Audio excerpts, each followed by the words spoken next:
Hello, everyone.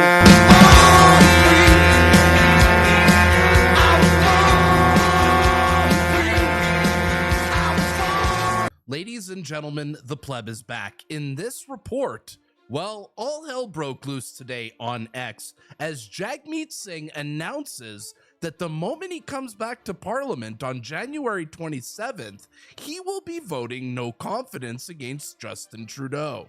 Also tonight, Poilievre is doing his year-end interviews and had a few interesting things to say about his relationship with President Trump.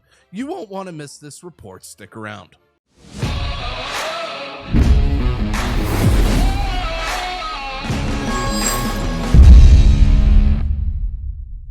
Before we start this report, all I'm asking is to smash the subscribe button if you are not subscribed to this channel already. All right, let's have some fun.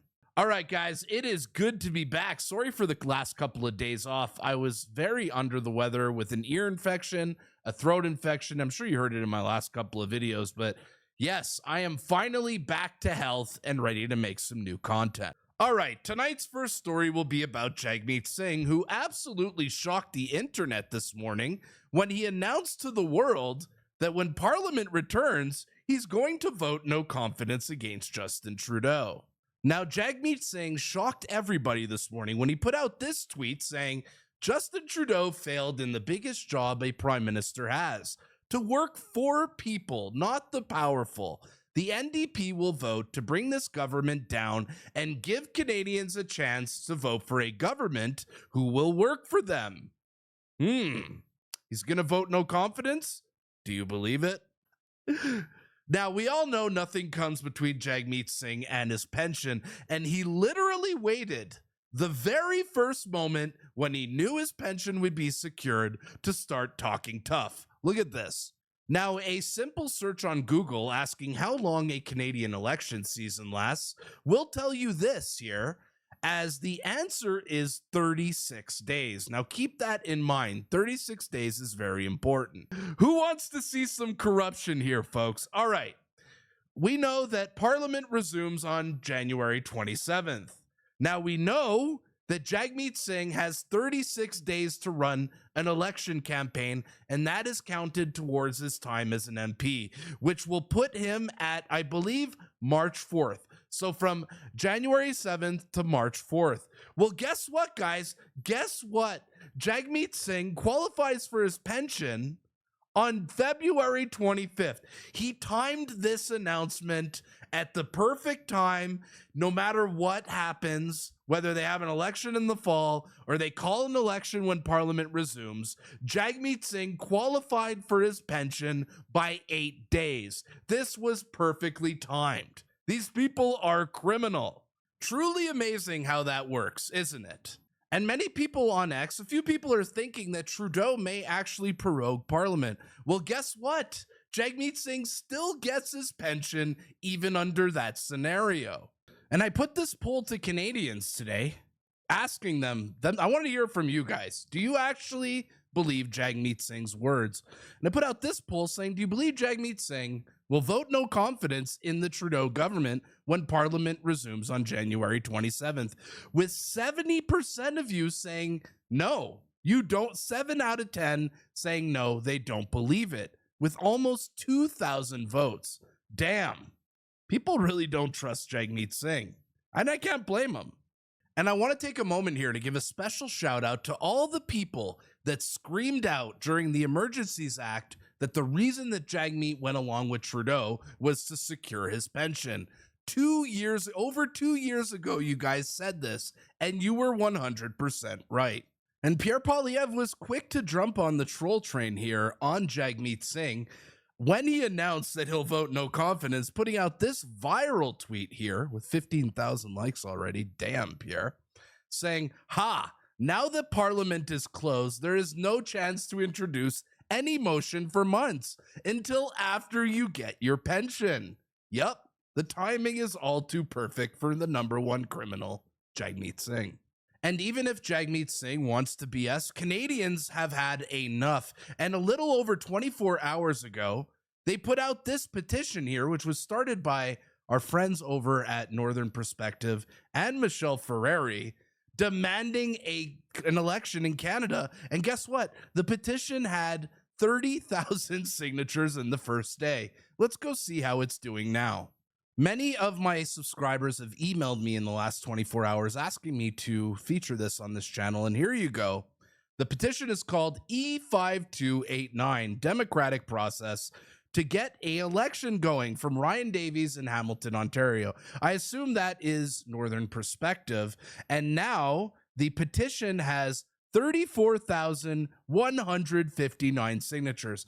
How about we get that to 100K by Saturday night? I know we can. So for those of you who have not signed the petition, I will pin it in the comments down below. Go sign that petition if you haven't already. All right, enough of the Trudeau and Jagmeet Singh clown show. Let's take things over to Pierre Poilievre right now, who's doing his year-end interviews and was asked some pretty fascinating questions about President Trump. So let's sit down together and watch this interview, because it's going to give you optimism for the future, because you could really tell that Pierre Poilievre is looking forward to working with a Trump administration. Familiar with your messaging, and obviously it's working for you. You're enjoying a 20-point lead in the polls. But what I'm not familiar with, what Canadians aren't as familiar with, is your relationship with the incoming president, Donald Trump. How would you describe your relationship with him right now? Well, I don't have one right now because I'm not the prime minister. I've been very conscientious about putting the country first and avoiding dividing the message. So that's a good answer. He's good at this. That said, I have the strength and the smarts to stand up for this country.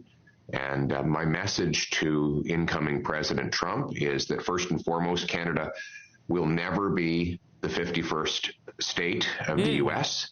We have a heroic history, a great people, and a very proud future ahead of us. And the president has raised concerns about our border and the government's destruction of our military. Well, we should reinforce our border to stop fentanyl, guns, stolen cars, not just for President Trump, but for our own people after 9 years of Trudeau losing control of the border. And we need to rebuild our military to protect our continent and our country against Chinese and Russian submarines and spy balloons, terrorists, and other risks, and to rebuild that military with a warrior culture, not a woke culture. Finally, let's go. Let's go. You're talking my language, Pierre. Man, you made me pause the video. These are the words I want to hear. Replace a woke culture with a warrior culture. Yes. And spy balloons, terrorists, and other risks. Let's go. And to rebuild that military with a warrior culture, not a woke culture. Finally, on the trade issue, what I'd say to President Trump is, look, yeah, we have a trade surplus with you, but that's because we're basically donating you our raw materials and letting American workers profit from $100 billion of underpriced Canadian oil and gas. So they get the money and the jobs. I would be more than happy to bring that home. And that's why I will repeal all the insane anti-energy and anti-resource laws the NDP Liberals have passed, so we can liquefy, upgrade, and transport our own natural resources and bring powerful paychecks home for our people. What would your approach then be, Mr. Poilievre? Would it be more like Premier Ford, who says, look, retaliatory measures, we're going to turn out the lights if you can't negotiate with us fairly? Or would it be more like Premier Smith, who's saying, look, whatever you need at the borders, we'll even make our own security team if it will help with tariffs? Which approach seems more fitting with yourself? Look, President Trump is a deal maker. He's became a highly successful billionaire in the most ruthless real estate market in the world, New York. So he wants a deal. And my belief is that he wants America to win. There's no question. But I want to show him that Canada can win at the same time. He will put America first. I will put Canada first. Bam! Bam! All right. Man, Pierre's on fire these last couple of weeks. It's new and different. And I believe that we have overlapping interests and values. And I can say to the president, look, if we get richer in Canada because of our trade with you, we'll have a bigger, stronger military that protects your northern flank. We'll buy more of your goods, and we'll supply you with the strategic minerals you need to secure America. So in other words, we can both put our respective and separate countries first while ensuring that both sides of the border win big. I know you value He's killing it. common sense with the Conservatives. Common sense, if you're looking south of the border, would say maybe don't put 25% tariffs on your largest trading partner. That's right. Tell me That's more. not common sense. Yeah, No. so tell me more again about this common sense of the Conservative versus America first. Like I said, I'm Canada first. I'm going to be fighting for our country. And that includes things I will do here. You know what else doesn't make sense? The tariff that Trudeau and the NDP Liberals are imposing on Canada, called the carbon tax. They plan to quadruple it to 61 cents a liter. Can you imagine Donald Trump sitting in the Oval Office calling our businesses saying, hey, you want to get out of this carbon tax? Drive 50 kilometers to the south. You can work and drive your trucks and operate your factories with no carbon tax. And where other taxes are going down, it will be a large sucking sound of jobs and money leaving our country. That's why we need to axe the carbon tax.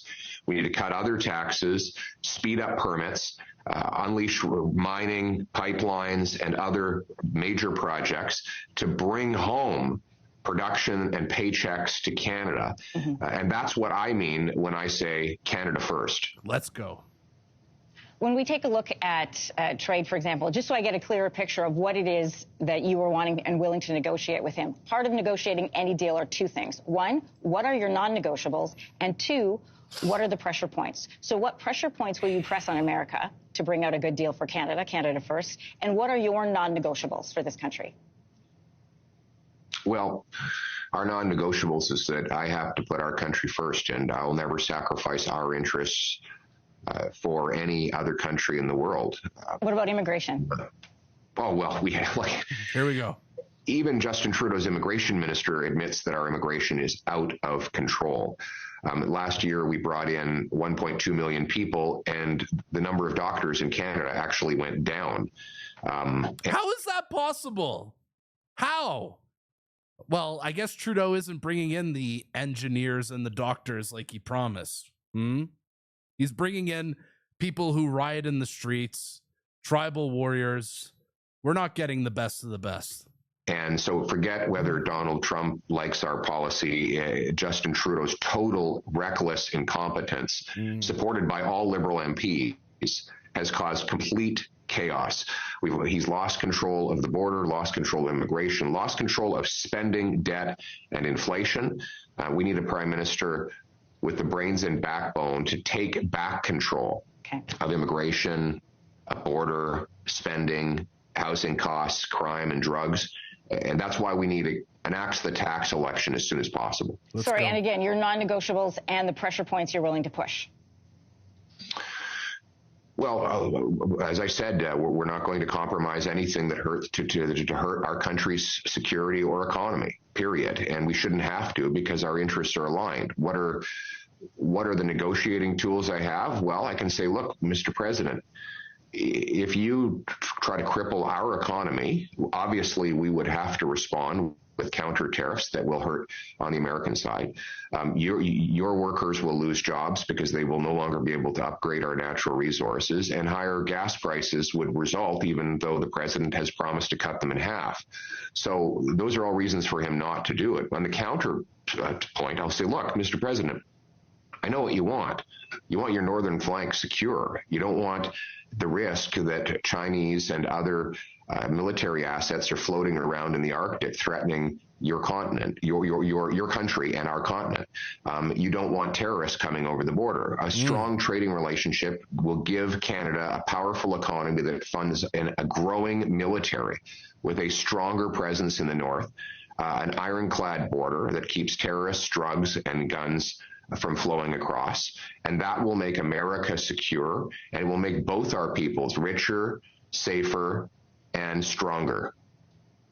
Just so that I have it on the record, Mr. Poilievre, this 51st state being characterized as a joke, it's obviously getting a lot of traction south of the border. We know Mr. Trump likes to lean in when he's getting a good crowd response. Do you think it's funny? No, I don't. I think it's an example of how Justin Trudeau is a total joke. He's lost control of everything. His deputy prime minister resigned moments before introducing her fall economic update. Yeah. The deficit is out of control. Our dollar is plunging to its lowest level in almost 2 decades. The gap between Canadian and American GDP is at its worst since World War II. And President Trump can smell weakness. So that's how he's been such a successful businessman. And he sees a weak, ridiculous prime minister who's lost control.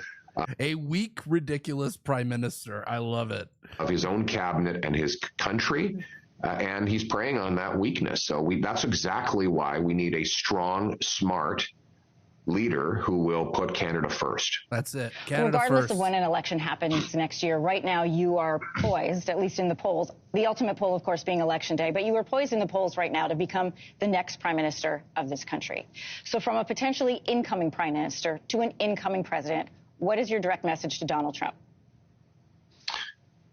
Well, one of the messages will be that the days of Canada enacting idiotic socialist economic policies that have driven $500 billion out of our country into the United States are over. I will be cutting taxes. I'll be axing the carbon tax. I will cut income tax, a tax on investment, energy, and making stuff in Canada. I will repeal the anti-resource law, C-69, to unleash massive production of both our resources and the value-added jobs that go along with them.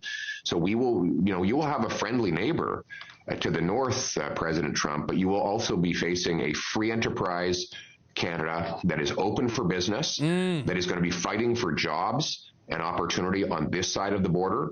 That is the new reality. We will have a prime minister who puts Canada first. That's it. We're open for business, baby. Canada is back. All right. Well, if you don't have a relationship with him as of today, perhaps he sees this and one will get started. Pierre Poilievre, leader of the official opposition.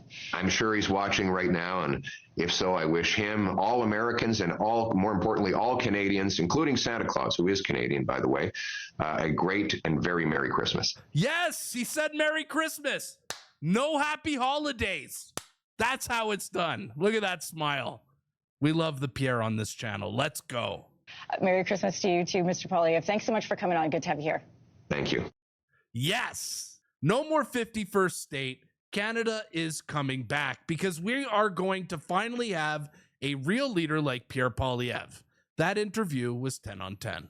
All right, folks, that's it for this report. But I want you to tell me in the comments down below, do you guys think that Jagmeet Singh will vote no confidence when Parliament resumes on January 27th? Do you believe Jagmeet Singh? Tell me in the comments down below. Also, this Pierre Poilievre interview, was this one of his best interviews to date with the mainstream media? I want to know what you guys think about it in the comments down below. All right, folks, that's it. I'll be back with another episode later today. If you want to support this channel, like, share, comment, subscribe, buy a membership. My name is the Pleb, and I'll see you at the next one. Peace.